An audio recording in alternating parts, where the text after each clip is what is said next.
Hi folks, welcome to Bros Before Foes. This is Caine, and today I'll be giving my impressions of Particle Fleet Emergence made by developer Knuckle Cracker. I'm going to give you the good, the bad, and then I'm going to nitpick a bit. First the good, and thankfully there's a lot of it. The gameplay is pretty solid. The story mode does a very good job introducing new concepts as the levels progress, introducing new game mechanics that you have to overcome, and tools to utilize against said mechanics. This makes for a steady learning curve as you work your way through the game.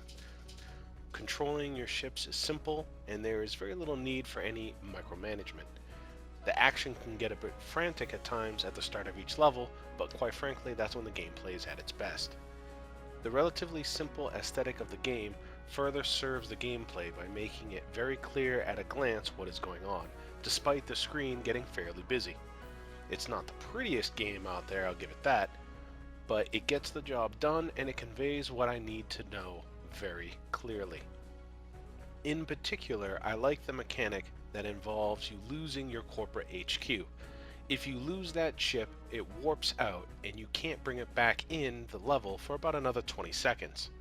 During that time, all of your energy nodes and energy production stops completely, leaving your entire fleet having to run on whatever energy they have available in reserve.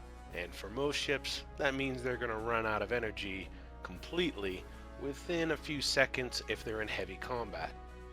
Not an instant failure condition, but it is a harsh enough penalty that makes you want to ensure that your HQ is safe and sound. The story is also above average.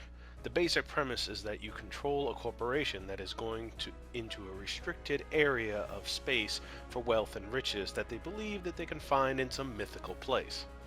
It's no BioShock, it's told entirely through text, and while I'm not going to spoil it for you, it does come across engaging enough that it kept me motivated to keep going to get that next story tidbit.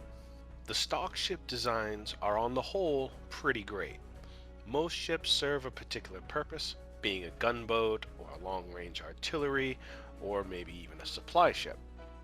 Most of them remain relevant for the entirety of the game, as you will be finding that some of your fleet that you got on mission 1 are still going to be vital for success even on the very last mission.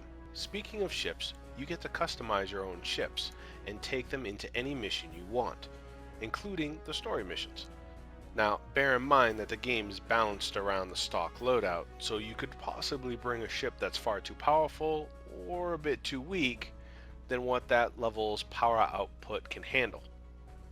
Still, it's a cool enough feature to have, and it adds to some of your replayability.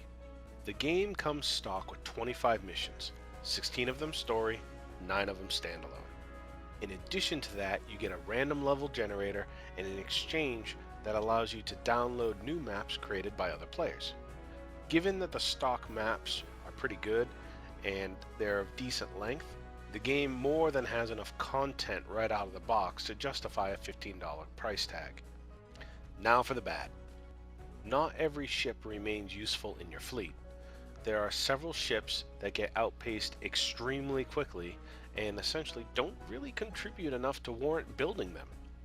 Destroyers and micro supply ships are the main ones that come to mind. Destroyers in particular have two very pathetic guns that barely manage to damage the enemy after the first few levels. Yes, it's your first combat focused ship, but almost every other ship you have in your fleet remains relevant regardless of the level. For the micro supply ships, these simply get relegated to the sidelines as you eventually get better, full versions of the ship. It is in every way better, and you can get 2 of them, which more than covers your needs for the vast majority of the scenarios. Once you get your first real supply ship, there's no going back. The levels themselves get a bit repetitive. Virtually every mission is about you trying to kill everything that is hostile on the map. In the missions that aren't like that, the goal is positioned in such a way that you have to kill everything on the map anyway. This gets old pretty quickly. And now for the nitpicking. This user interface, specifically the space at the bottom. This right here, this is a waste of space. That's what it is. Sure, you get options should you select a ship, and those options allow you to either turn off certain guns to save energy or prioritize certain types of particulate, but this is largely useless. The game doesn't have that deep of mechanics for the majority of missions that you're going to be doing that you need to fiddle with the ships in such a way. In general, you just move the ship to where you need it to go, simply park it, and let it do its thing. And all this is really doing is telling me that the bottom portion of the map, where all this real estate is being taken up by this big blue box, that can go away. Now, let's talk about these disruptors. These things and the mechanic they are meant to counter is damn near useless. What happens here is that on some levels, a large energy ball will get released from the emitter and it makes a beeline for one of your ships. If it reaches the cockpit of the intended ship, then the ship is disabled for about 5 to 10 seconds and it's drained of energy. Your disruptor ships are meant to shoot out these energy balls before they reach their targets.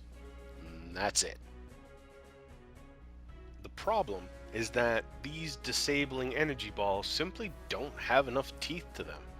A few seconds of inactivity with 1 or 2 ships in your fleet at any given time really doesn't mean that much when you're surrounded by 4 to 7 other ships, all shooting all their guns and providing covering fire.